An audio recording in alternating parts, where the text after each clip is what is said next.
Welcome to the Heartland Journal podcast with Steve Abramowitz, editor-in-chief of heartlandjournal.com. Howdy, y'all. Welcome back. I'm Steve Abramowitz, and this is the Heartland Journal podcast. If you like what you hear, please subscribe and pass it around. Thanks for doing it. We only grow with your help. On this show, we are focusing on our nation today with always an interesting person making a positive change in our community, their community, all the communities that we care about, and are lovers of truth. Today, we are talking with special guest C.K. Bouferrache. I probably said it wrong. Bouferrache. She'll tell us exactly how to say it. It's a tough one. Bouferrache, I think. AKA Honeybadgermom. That one I can read. Chelly on X profile says Blue State Dissident. That would be Oregon, folks. Wrong thinker, photographer slash journalist, baker of pastries, okay, Western way of life, not caving to groupthink, anti-communist, at Honey Badger Mom, spelled Hunny, and used to be at the Publica, that's gone, but certified checkmark account on X. So, hello, Chelly, how are you today in your car? I'm good at my undisclosed location near Portland. With your bulletproof glass and your press on the front so they leave you alone. Although in Portland, Antifa likes the press. They target the press, don't they? They do target the press regularly. In your While they're bio, wearing press on their own selves too. of course, what's good for the goose is never good for the gander. In your bio, you say not caving to groupthink. What activated you in deep, deep blue Oregon, of all places, to think for yourself? Well, so I'm a lifelong conservative, lifelong Oregonian. A lot of Oregon is red. Just you wouldn't know it. And it's gotten, of course, deep blue with a lot of immigration from out of state.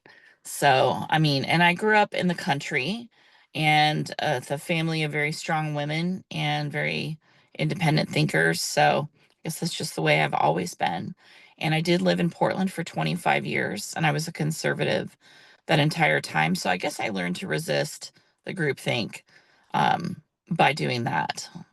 Wow, I wish more people could say that like you, and then it would turn around and they push these people out into the ocean. I watched a lot of my Pac Northwest friends in citizen journalism go to the White House just last week. Trump actually declared Antifa that was a myth the day before, domestic terrorists. Didn't see you there. Was that an oversight? Well, I personally think so, because I've been on the ground covering the far left since 2017, and I do know that my friends who went advocated for me to go, but I just think they had a particular um, narrative in mind, and it may be that maybe I wouldn't have fit into that very well. So Did probably a any blessing in disguise for me. blessing in disguise? Well, that's a good way to look at it. Do you think anything actually came out of it? I mean, it did give, I guess, some awareness to maybe people who weren't paying attention that there were some people out in the Pacific Northwest who weren't part of the gang and that it was real and not a myth, but not leprechauns and unicorns fighting over Lucky Charms. Do you think there was any substantial policy benefit to that meeting, or was it just dog and pony show? I think it's going to be difficult to say right now, because we won't know really for a while if there was a benefit for policy. But anytime there's a national stage where we're talking about the far left, Antifa, and their violence and their activities, that's a good day, because so many people want to believe that they're a myth. And as you saw, the reaction to that in the legacy media and on the left was to, even in, I think Jimmy Kimmel was talking about it, Antifa's a myth. They came out against that immediately. So I think there should be more of those conversations on the national stage for sure. The more they're reminded that it's actually not a myth and that they do great damage, they are violent, there have been deaths, there's a lot of cartel drug transactions that go on by day before the fireworks at night. It's not a good thing. It's a very bad thing, and can't have that. And Portland residents are the ones who suffer. Before we get too deep into the history of Portland, I do want to ask, uh, back on May 27th, 2024, they had a report and it said approximately 98% of the King County population. King County is where Seattle is, and Portland and Hmm. Seattle, very, very similar to each other, received at least one dose of a COVID-19 vaccine by 2023. I don't Hmm. care. I don't care if you're vaccinated. I don't care if you're not. Don't care how you feel about Yeah. that. That's not the case. I love the HIPAA laws. Keep it to yourself. But do you think the Portland area might be as highly a vax rate as Seattle or less? I would, if I had to guess, I would say absolutely there. It's like Seattle. Maybe 98% is a lot. Yeah. So, yeah, there's definitely a lot of pressure here to do that for sure. So, and Portland is very hive mind, very groupthink oriented. There you go. It's, All right. So it really is a block. It's the Oregon, California, Washington block, which has now, ironically enough, joined a health co-op basically that says we're not going to follow the CDC anymore, even though we loved them a year ago or 5 minutes ago. We are going to vaccinate everybody as long as they want it. And that's fine. It's not a mandate. It's just available, whatever. So 970 plus arrests in the George Floyd protest in Portland during the BLM riots, same time. Why do you think Portland cared so much about a guy from Minneapolis, Minnesota? well, I don't think they cared about that at all.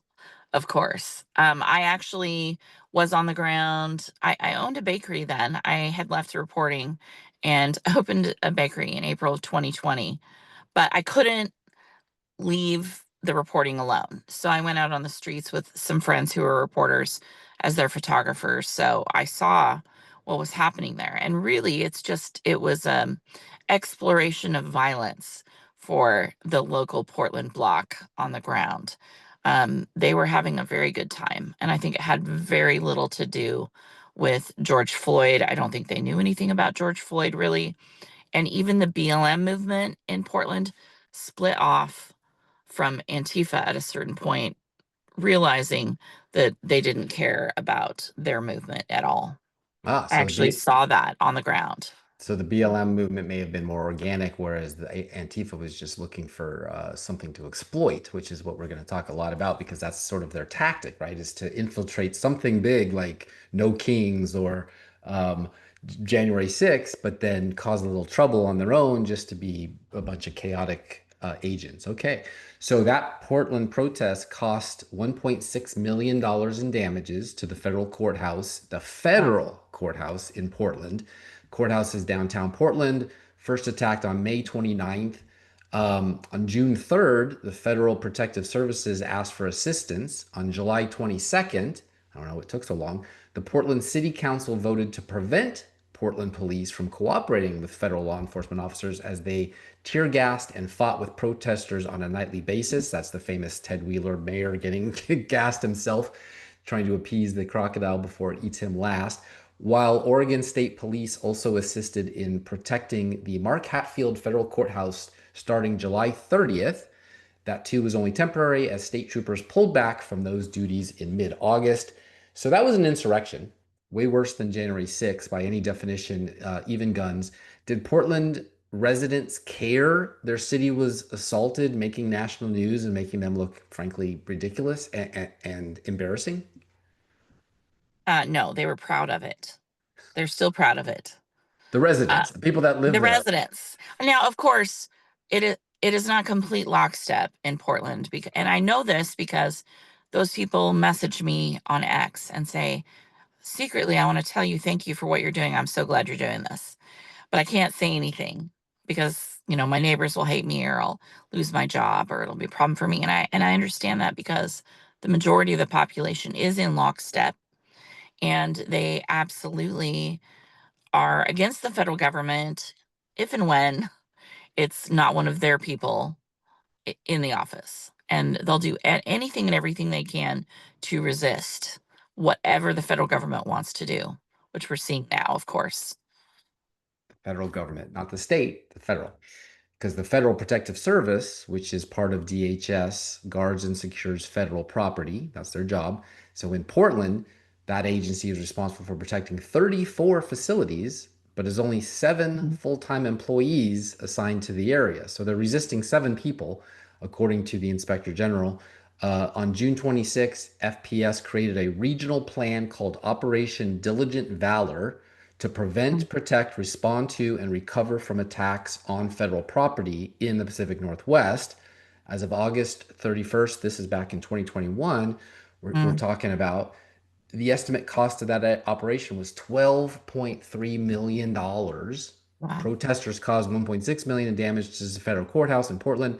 Members of Oregon's congressional delegation said the report shows DHS was heavy-handed in its response to racial justice protests and unprepared to safely handle the unrest. Yeah, there's only 7 of them.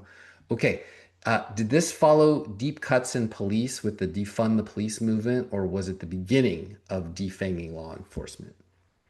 Are you talking about like Portland police and the state offices?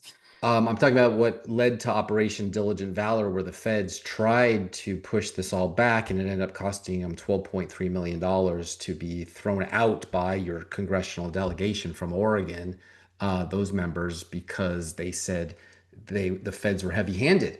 But I'm curious if this was before or after defund the police, because this report was August 31st, 2021, and in Seattle that is when the defund the police movement started, and they haven't recovered since. I would say I've heard defund the police talk much longer than that. But that may be because I've been on the ground since 2017 in Portland, and just kind of watching and listening to what city council has said. And for me, it starts there. I live in a small red town, but had lived in Portland for 25 years. And there was, even with the non-DSA city council members that they have now, it's always been progressives that with just maybe 1 or 2 regular Democrats on city council in Portland. So they were constantly looking for ways to, and of course they don't couch it in these terms, but to reduce funding for the police, to reduce the methods that they have available to them, to bind them in any way they possibly could. And I would say it's, so it started before 2021 and accelerated, of course, in 2021.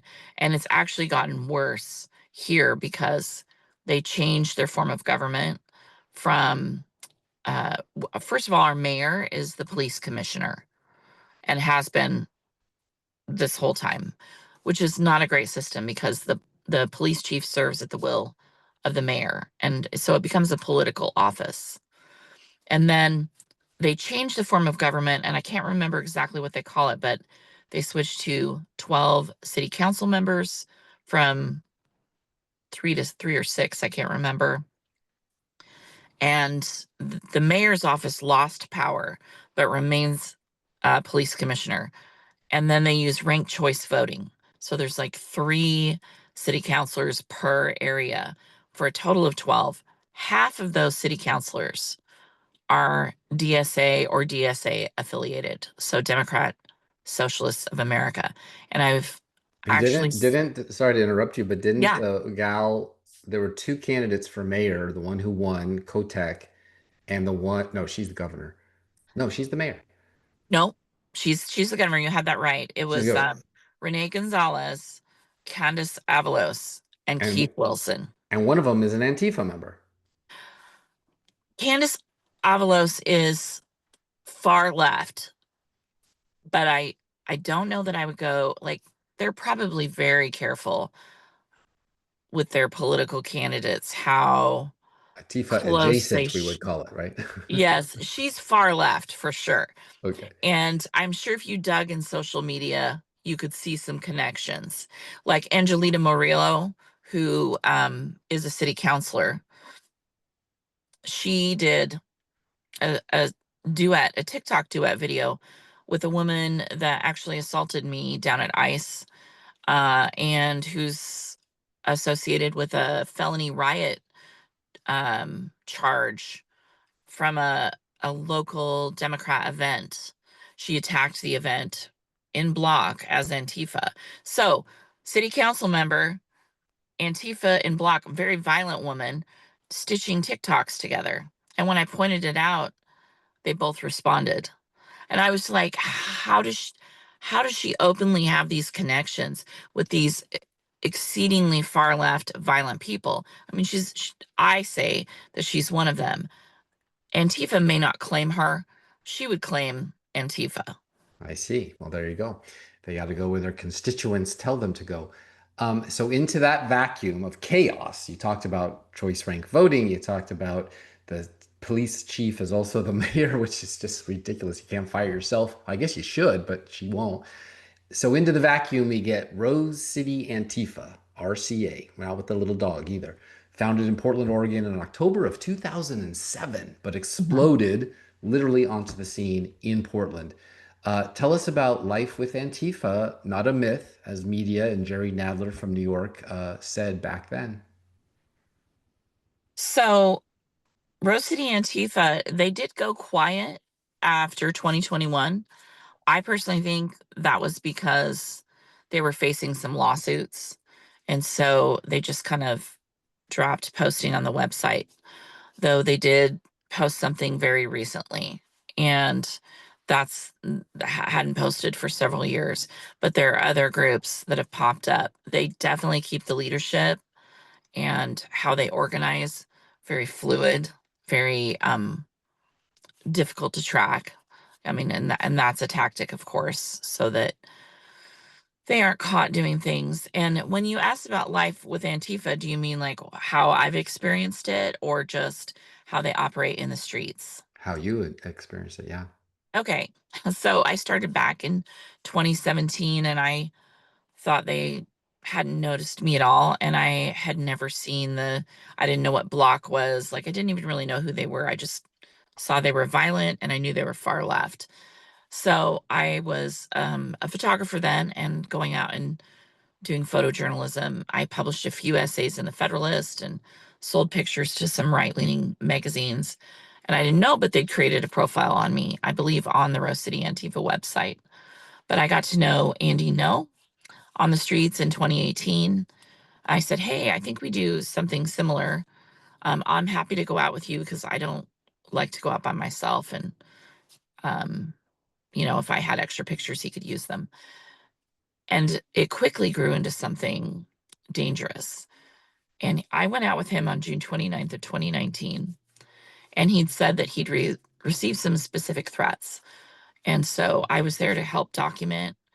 And of course, he was attacked that day, very viciously. The day with the cement milkshake that hit him in the head and gave him permanent brain damage. You were with him Okay. then? Not the milkshakes did not have quick dry cement in them. I say that it's impossible to know what was in them. But I saw people drinking them, but the ones that got thrown on him, I have no idea what was in them. It's just scary to have some unknown substance thrown on you. And then he was beat and he did get a brain injury. He had a brain bleed.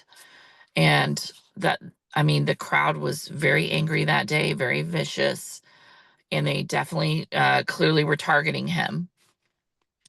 I don't believe that there were any prosecutions on that. And the police knew that he'd received these threats. So clearly it was every man for themselves if you're on the streets. He told me he said, you should change your name because I was using my real name on X. And that's when I changed it to Honeybadgermom because I thought, oh, they won't know who I am if I change this. I didn't know they already knew who I was, that I'd already been doxxed. So I started, I wrote about that, of course, and that was in the Federalist. And I started getting some threats, and it just it culminated with me quitting at the end of 2019 when I got doxxed and my parents got doxxed, my elderly parents, and they contacted my chamber of commerce. One of my best friends works there as the director, so they didn't get the response they were hoping for. But I just thought, I can't do this. My kids are young; they were still at home then. Like, I can't do this life. So I opened a bakery, and a coffee shop, which opened April of 2020. And I still had problems with Antifa. Like, they talked about my bakery. They would, swarm my Facebook page and leave bad reviews and call me a white supremacist and a Nazi. After COVID ruined that business, the restrictions, I went back to reporting in 2021, and the first day out, I ended up at the church that I attended when I lived in Portland, and I was the only reporter there. And it was Jane's revenge attack, and they marched up and they did $80,000 worth of damage to that church in a matter of minutes and assaulted me repeatedly while the police were watching.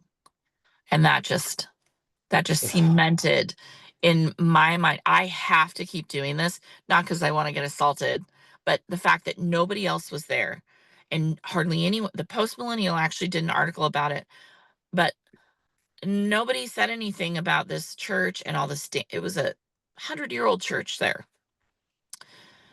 There was just nobody was talking about this. And of course, my assault didn't matter. They were like, can you identify the person who assaulted you? Well, no, because they're in block, but you saw them, you couldn't arrest them. They can't because of the way they're restricted. And I'm all in, and I've been all in ever since. So that's a good point to bring up the police. So I would say probably in the 4,000 counties in America, between the sheriffs and the police departments, they would see a woman being beaten, whether she's a reporter, whether she's white, whether she's anything, by a mob that was going to do some serious damage to a church, and probably intervene and stop it. What in the hell has happened to the Portland Police Department that would allow them all the way up to the top, whatever his name is, I think I have it down later in my notes, who would come out and literally say, hey, I've got this DEI business on the side, even though I'm getting paid to be the, I guess not the chief of police, because that would be the mayor, but the main law enforcement guy. But they're a myth. Everything's fine here. We don't need the National Guard. Go ahead and beat Shelley anytime you want. We're on your side, Antifa. What happened? How did they flip them? So I'm going to say things that people are going to disagree with. But I did live here, and I have talked to a lot of people that are affiliated with the police in different ways. Again, I'll go back to the mayor who now has less power, and the Socialist City Council has more, but the mayor is the police commissioner. So the police chief serves at the pleasure of the mayor. And Keith Wilson is even worse than Ted Wheeler, if that's even possible. So Bob Day, and That's it. That's his name, hopefully I Bob get Day. this right, was a Portland police officer and had retired. I don't know how high up the chain he was, but and you probably don't know this, but we had several police chiefs, and they don't last. They don't stay very long. It's very chaotic, very disruptive. And it's political. So Bob Day came out of retirement, and I do believe he's Christian. Yeah, but Bob Day's been on the job since October 2023. What was former chief, what was his name? Chuck Lovell, before him since June of 2020, which is when all this happened.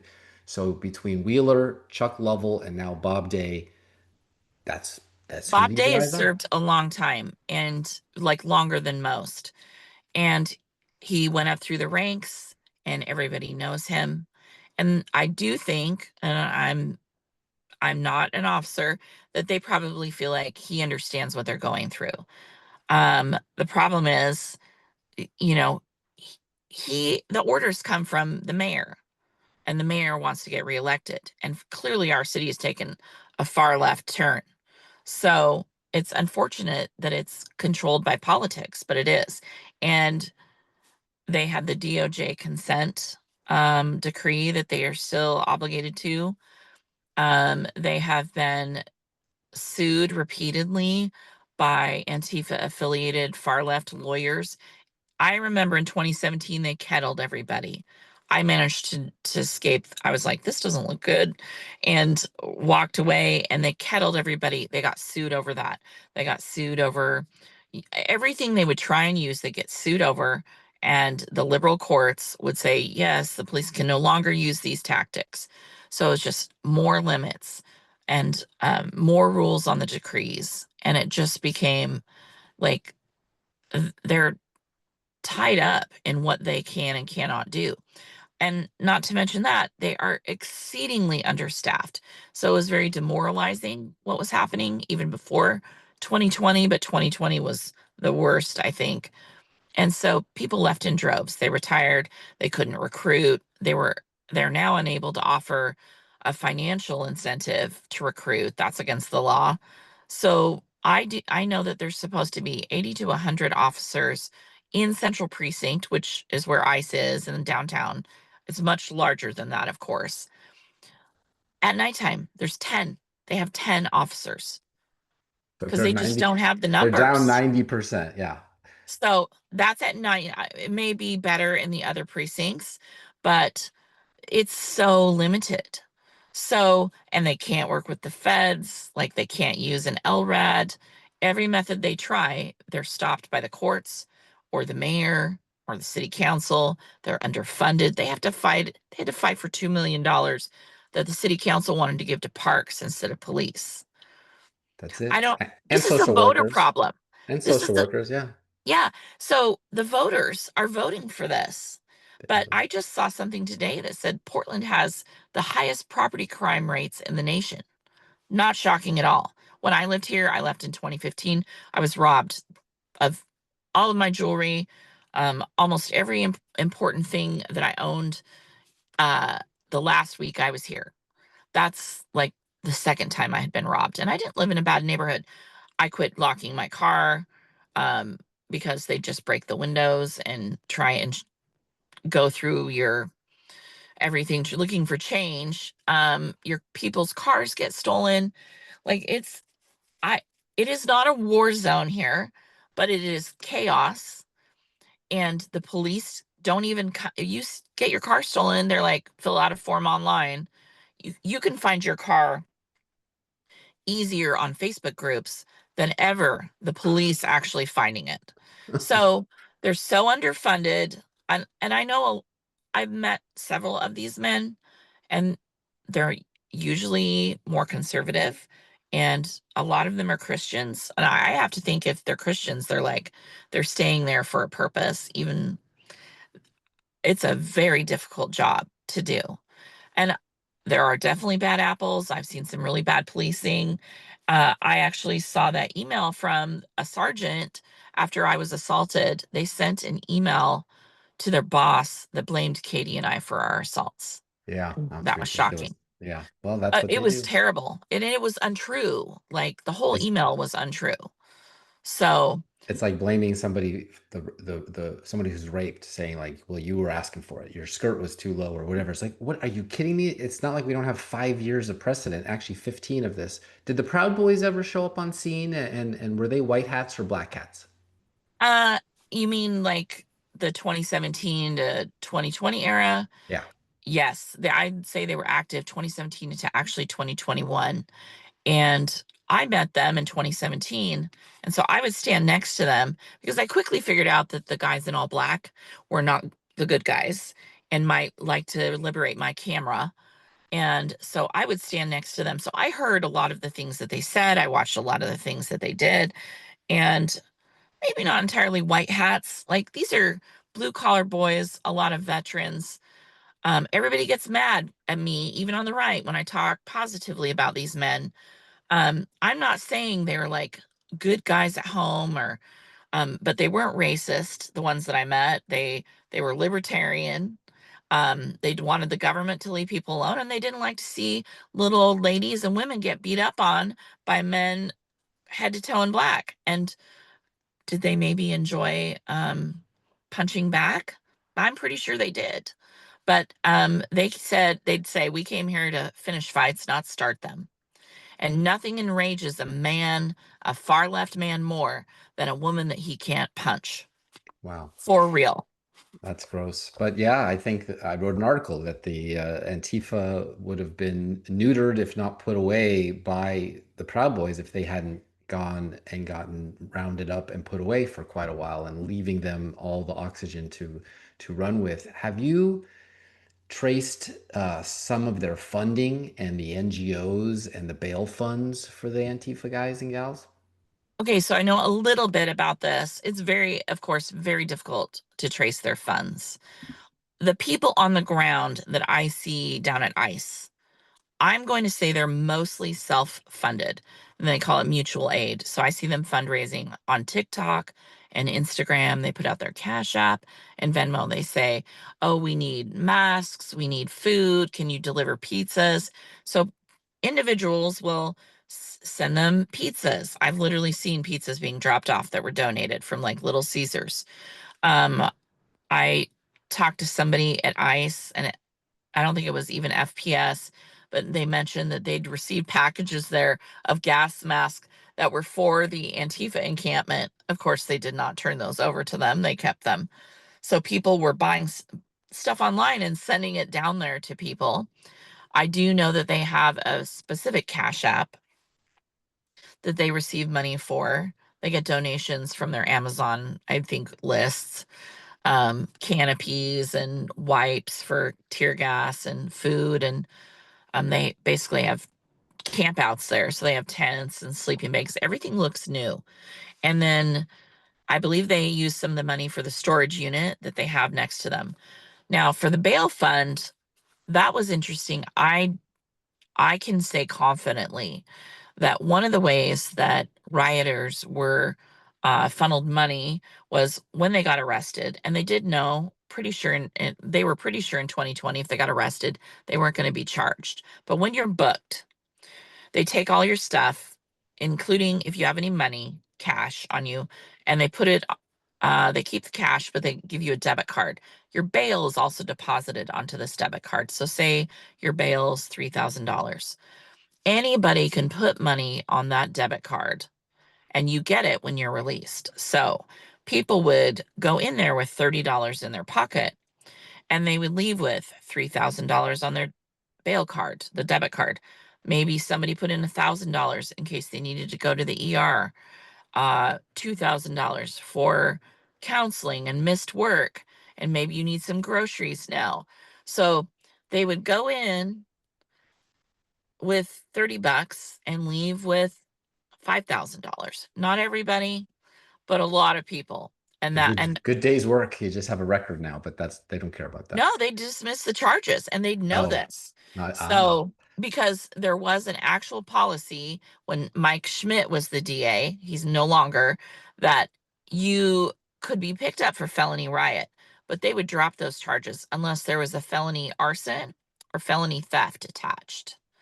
So I can't remember the percentage of people that were prosecuted, but it was very, very low. So you'd percentage-wise, almost yeah, be, yeah. yeah, unless you were getting a federal charge or you did something exceedingly violent. I mean, they were violent, but like you'd have to assault somebody severely to actually be concerned about going to jail. Schmidt was basically a prison abolitionist, which is wild to be a DA, and he was affiliated with Antifa. So there was definitely connections. They certainly took over the levers of power so they could feel free to roam all night long. I read an FBI report on Rose City from 2018. So they've known these folks a long time. Yeah. I also know a lot of them flew to DC for Trump's big inauguration, January 6, 2021, as did, we just talked about the Proud Boys. Maybe this was going to be, the big, like the Outsiders movie, the big, Jets and the Sharks are going to fight. I know that's mixing movies, but whatever. So, but we learned recently, we didn't know this, we thought it, but now we know 275 plainclothes agents in the crowd to do what now director Kash Patel called crowd control. He's not saying it was there to agitate or cause a riot or whatever. There was crowd control, which, if true, they did a terrible job of. Do you think any agents might also be out there in Portland with Antifa in the streets? Yeah, they've actually uncovered that there are. I just assume that there are. Like uh I'm trying to be careful of what I say. I absolutely believe that there are. And I believe there are informants.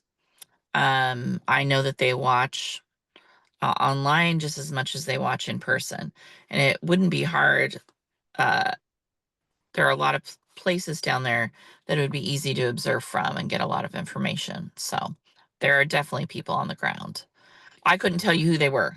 So Well, they're dressed in black with masks on. You can't tell, Yeah, but it can't sounds tell like them apart. okay. So they're out there doing crowd control as they would in DC on that fateful day, which took the Proud Boys off the playing field and left Antifa all over the country to do whatever the heck they want for about 5 years.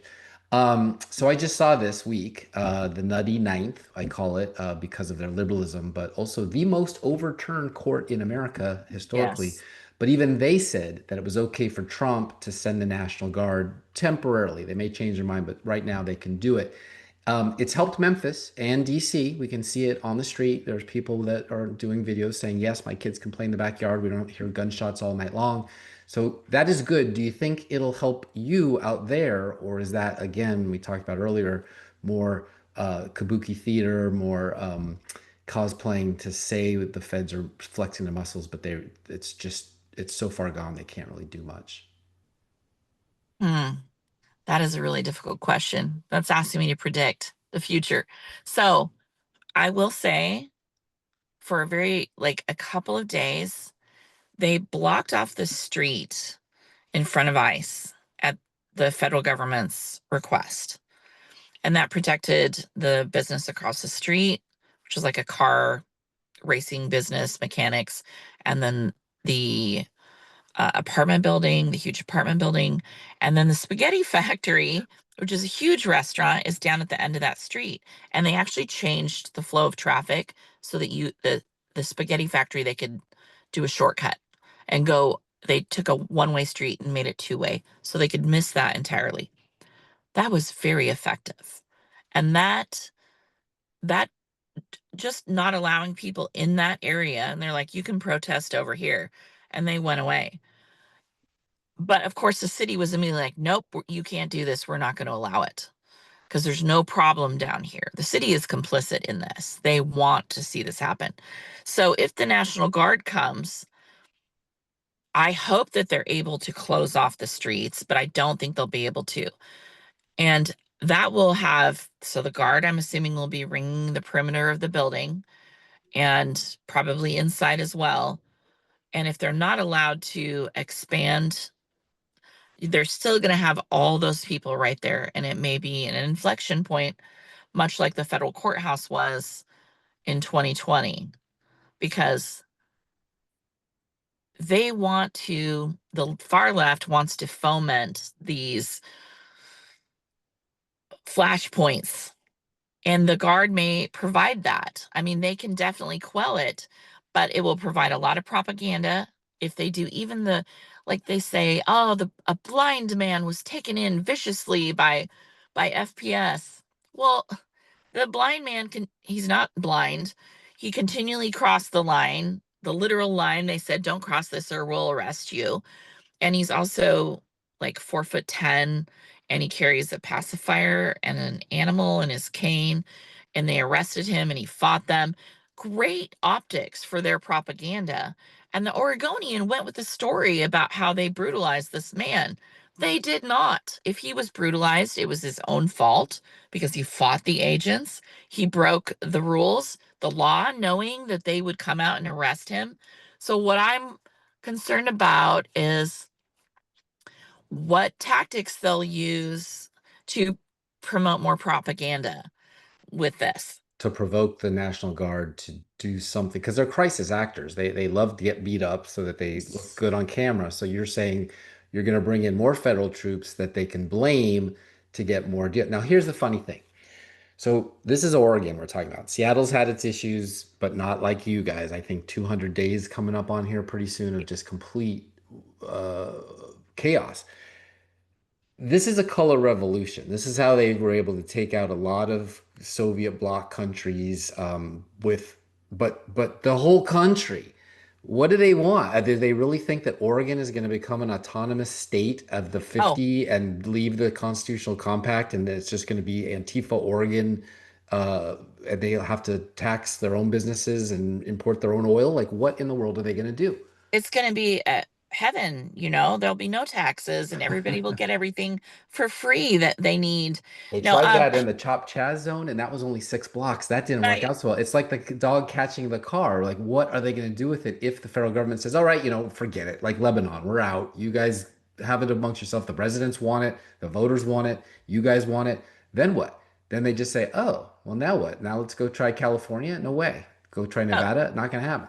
the people on the streets, the people that are down there, and maybe even the ABC team that haven't availed themselves yet, they are committed communists.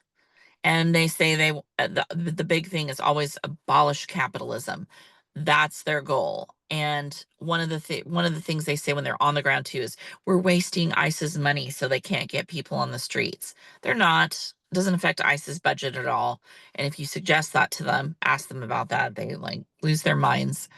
Um, it's getting overtime and more money, and Trump has more than funded this whole operation. So it is not a problem. They're not ending up with the results that they think that they are aiming for.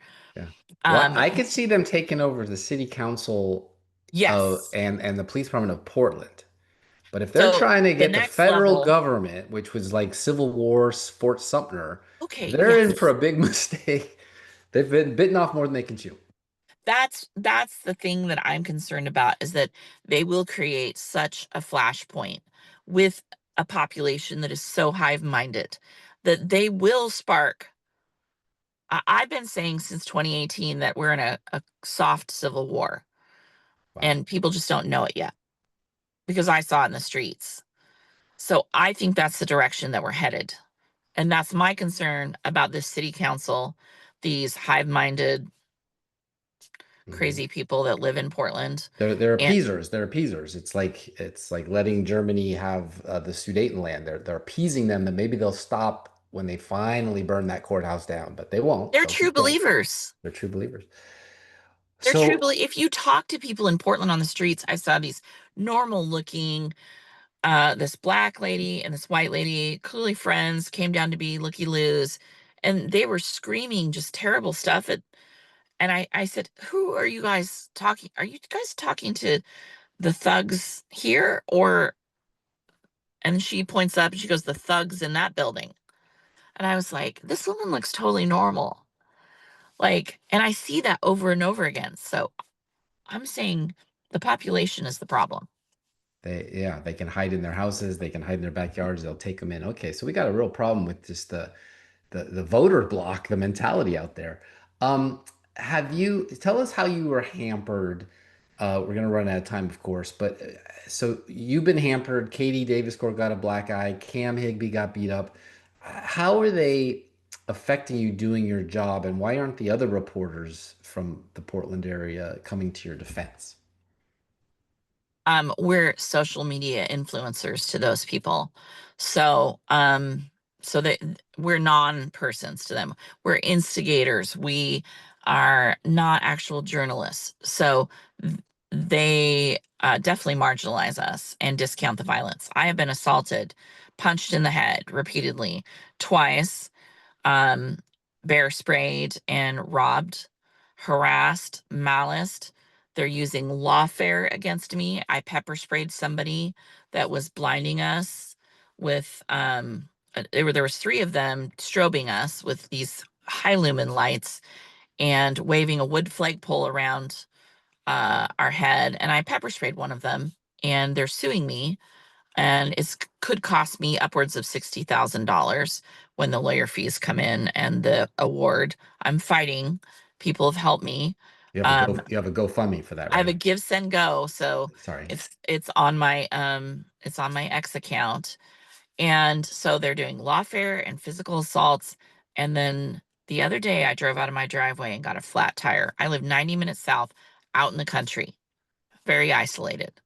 And I thought, oh, I needed to replace these tires. I must have a problem. Like they're old. And so I parked, I got in my truck, I drove out.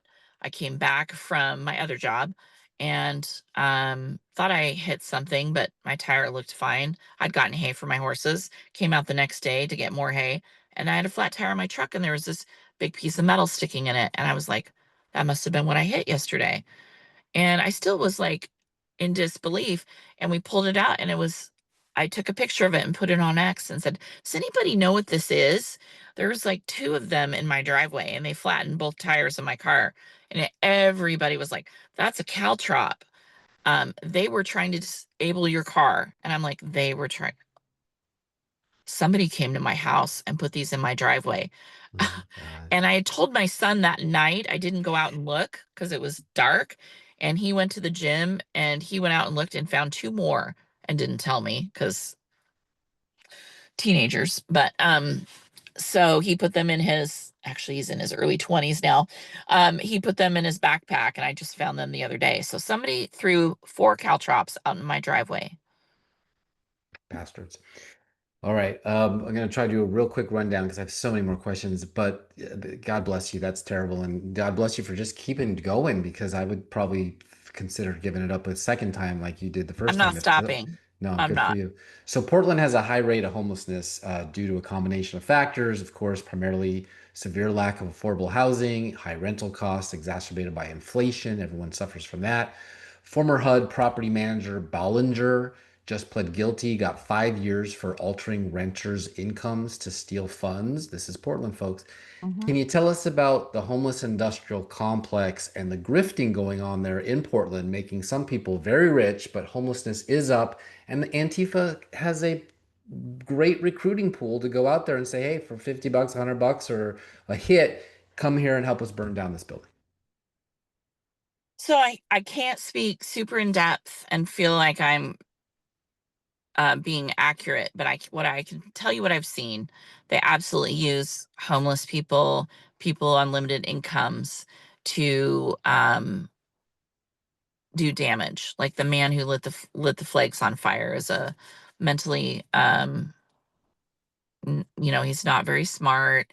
He's disabled. He's on a low income and special housing. And they've been using him for years, probably a decade at least. Mm. And I've seen other homeless people, they pitch tents for them in their camp. And so they gives them a place to live. The homeless industrial complex here is a real and true thing.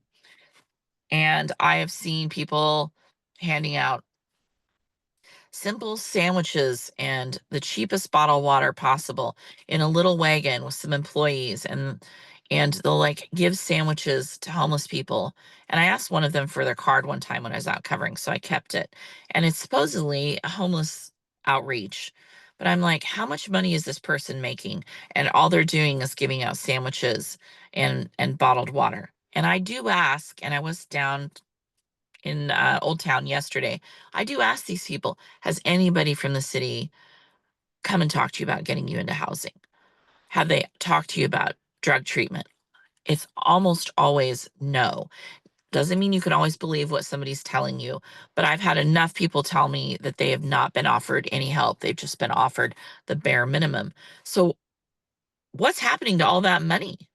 Like, we're pouring billions into this and it's not making hardly any difference. There are some very good people working against the system down there trying to help. So So, okay, last question. It's a big one. This goes right into what you just said. This year, you're going to spend more on healthcare for illegals than the Portland Police Department, about 2 times more. They just tried to raise taxes to cover the hole they dug, but that never works. People just move. What is the likelihood that Portland will get things under control and people will want to live and raise family there? And Portland City Council has approved a $3.75 million settlement with the family of an unarmed black man who was shot and killed by a police officer in 2022. His name was Emmanuel Clark, and he was 30 years old. Portland is facing budget deficits with estimates around $93 million in early 2025 due to factors like declining revenue from property, parking, of course, who wants to park downtown, and business taxes, of course, who wants to business downtown. No one wants to live and work and go downtown for dinner. How will they continue to pay out 7-figure settlements and not go bankrupt? I think they're already bankrupt. They're just not telling anybody. There's no, this is a doom loop. They call that economic doom loop. That's where they're at. They're not addressing it. They're ignoring it. I think we have some, not all of them, but a lot of the city council are just clueless, not smart people, not leaders. and they're just very happy to get in office and have that $130,000 salary, and they're giving their friends jobs, and they don't have a clue how it works to run this city. And this city grew leaps and bounds between 1990 and 2020. Yeah. And I lived there for most of that, and it changed dramatically. And we did not have wise people in government. Yeah. And the administrative state is saturated with these same type of people. And it is very heavy-handed as well. There is nobody in power, or very few, maybe one, that actually understands where they're at economically or cares. Yeah. That's what I think. Portland's top administrator just ordered hiring freeze due to budget gap. This is the smartest thing I've seen them do in 40 years. The city has 662 vacant positions. A new report released by economic consulting firm Eco Northwest found that $724 million was spent on homeless services in Portland. Can we say the city council and mayor are just disasters at leadership? Oh, yes. Oh, yes. The best person they had in was Rene Gonzalez, and Antifa and the far left ran a campaign when he was running for mayor. Don't rank Rene. That's the problem with ranked choice voting. Oh. So he's gone. They had him in there. Maybe Steve Novick is okay. They just had very few people in there, and it's a disaster. It's Okay. absolutely a disaster. Last question. I think we painted that picture pretty well, but it gets worse. Wait, folks, it gets worse. So Portland, highest amount of registered sex offenders in America. Oregon ranks on the bottom 5 for education systems among all 50 states, according to the new Wallet Hub study. Lawsuit involving Portland students highlights statewide questions around child sex abuse. The survivor's family is suing for $9 million, arguing in part that the school and after-school programs were negligent during the incidents and failed to immediately notify law enforcement. What is it about Portland and Portland School District that attracts these people to live and work there? Do they ban background checks or something, collecting other states as offenders to come to Portland, please, because we have a teacher crisis? What is in the water out there? I wish I could explain that to you. I don't understand it. It is something that I have looked at. Tina Kotek had a choice to fix our sex offender registration system, and she said no. I mean, we have a lot of lesbians without children. Nothing against lesbians, but far left lesbians, no kids. It's like they don't care about children. They don't have them. They aren't raising them. So people in leadership. And so why would they care about these issues? It doesn't affect them. Wow, that is sad. Honey Badger, Chelly, thank you for your time. Be safe out there. Tell our listeners where they can go to find out more about you and follow your social media and give your Give, Send, Go again. Okay, I have my Give Send Go pinned to my X account, Honeybadgermom, HUNNY on X, and I have a Buy Me a Coffee there too if anybody wants to support my work, or you can subscribe. And I am fully funded. I'm a people's journalist. I work for the people. I don't get paid by anybody else. So any help's appreciated. Well, keep doing what you're doing. It's finally getting noticed nationwide, and it's the only way this is ever going to turn around is a lot of other people that are concerned getting active and saying enough, stop it, because even the people that live there don't seem to care that their property values are going to go to zero. Thanks again for coming on with us. Hope to have you on again sometime. Hang on, folks. I will be right back. If country ain't country, then this ain't gonna work. Oh, there ain't no gold in this new Nashville dirt. Thanks for coming back. Please subscribe to heartlandjournal.com. Email address is all we ask, and never miss a new show. It's free. Now the Heartland Journal News. Does the Senate want a Politburo? By Steve. First off, definition. A Politburo is the principal policymaking committee of a communist party. Okay, knowing that will help make this make sense. I don't include it in the story that came out yesterday's publication. In the intricate framework of the U.S. Constitution, Article 2, vests the executive power in the president, granting authority over foreign affairs, military command, appointments, and the faithful execution of laws. This design ensures a strong unitary executive capable of decisive action balanced by congressional and judicial oversight.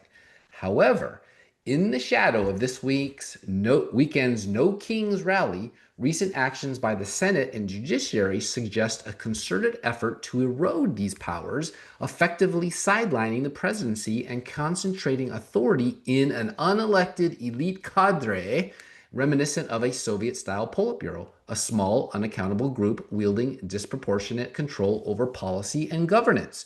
Consider the judiciary's pattern of overreach. District courts, often in liberal strongholds, have increasingly issued nationwide injunctions against executive orders, even when those actions fall squarely within Article 2 prerogatives. For instance, in cases involving immigration and border security, judges have blocked presidential directives on deportation or asylum policies, citing dubious interpretations of statutes. These rulings don't just delay implementation, they usurp the president's role as commander-in-chief and chief executive, turning Article 2 into a suggestion rather than a mandate. As one analysis notes, such judicial sabotage grinds executive action to a halt based on ideology, not law, creating a shadow government where a single activist judge can override the will of the electorate. This isn't checks and balances, it's judicial supremacy, where lifetime appointed officials dictate policy from the bench, echoing the Politburo's opaque top-down decision-making. The Senate exacerbates this erosion through its confirmation process and oversight tactics. Under Article 2, the president nominates officials and judges, but the Senate's advise and consent has morphed into a veto power wielding bipartisan factions. Blue slips, for example, allow individual senators to block judicial nominees from their states, stalling the filling of vacancies and leaving the executive branch understaffed. This practice, deemed unconstitutional by critics, fragments executive authority and empowers a handful of senators to paralyze the administration. Moreover, Senate committees like Judiciary have delayed or derailed key appointments, forcing the president to operate with interim officials or face vacancies in critical roles. In a 2025 context, with a divided Congress, this has intensified, turning the upper chamber into a gatekeeper that dilutes presidential power. Together, these branches are fostering a Politburo-like system.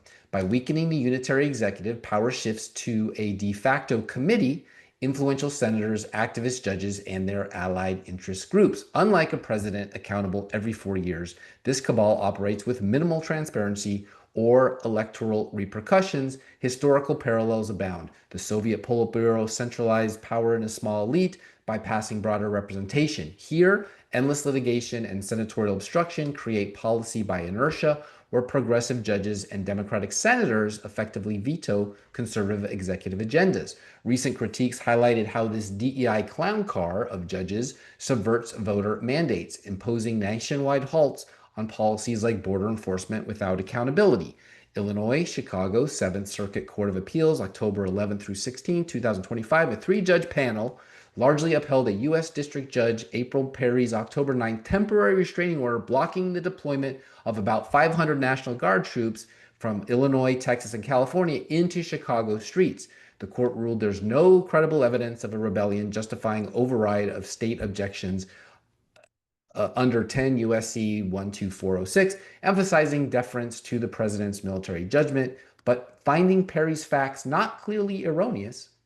Troops can remain federalized and stationed at bases, e.g. near Juliet, but not deployed actively. This followed a partial stay on October 11th, allowing federal control but not street use. Oregon, Portland, 9th Circuit Court of Appeals, October 8th, 10th, 2025, a panel, 2 Trump appointees and 1 Clinton appointee paused U.S. District Judge Karen Immergolt's October barring federalization and deployment of National Guard Oregon troops to Portland. The stay allows troops to remain under federal control but holds deployment in abeyance pending merit arguments, aiming to preserve the status quo. Emmergoltz extended her block to October 29th on October 15th, criticizing potential circumvention. These rulings stem from Trump's innovations of federal law, invocation of federal law, for example, the Insurgency Act precursors, to federalize Guard units without governor consent for ICE protection, sparking lawsuits alleging overreach and 10th Amendment violations. No single judge moved to an appellate court. The panels are established circuits, but these are the most recent appellate actions on Guard use as of October 18, 2025. Earlier June 2025 cases like California set precedent favoring Trump on federalization, but not always deployment. This trend risks long-term constitutional decay. Norms once restrained overreach are eroding, as seen in post-2024 election battles where courts invalidated executive actions on grounds of abuse of power, even for official acts. If unchecked, the presidency becomes ceremonial, with real authority in judicial chambers and Senate cloakrooms, a far cry from the framers' vision. To restore balance, Congress must curb nationwide injunctions, and the Supreme Court should enforce stricter limits on lower courts. Otherwise, the U.S. drifts towards oligarchic rule, where Article 2 is a relic and a modern Politburo reigns supreme. The stakes are democracy itself, a strong executive, or rule by judicial senatorial fiat. That is it for this episode. Thank you, Honey Badger, for standing in the gap and reporting at great risk to your life and your limb and your family. Keep your head on a swivel. That's why I gave Jonathan Cho a baton. You're dealing with insane people, often high on drugs and out of their minds and in the dark of night. What a brave woman she and Katie and Brandy Cruz are without police protection. Can you imagine? If they don't do it, nobody at the networks ever will. This is goodbye for now. I'm your host, Steve Abramowitz, editor-in-chief of HeartlandJournal.com. Peace in our time, and who knows whether you have not come to the kingdom for such a time as this. Esther 4, G2G. Heartland Journal Podcast is the media property of HeartlandJournal.com, where you can find news stories, commentary, and content serving the heartland of America. Any views or opinions represented on the podcast are personal and belong solely to the creator and do not represent those of the people, institutions, or organizations that the creator may or may not be associated with in professional or personal capacity unless explicitly stated.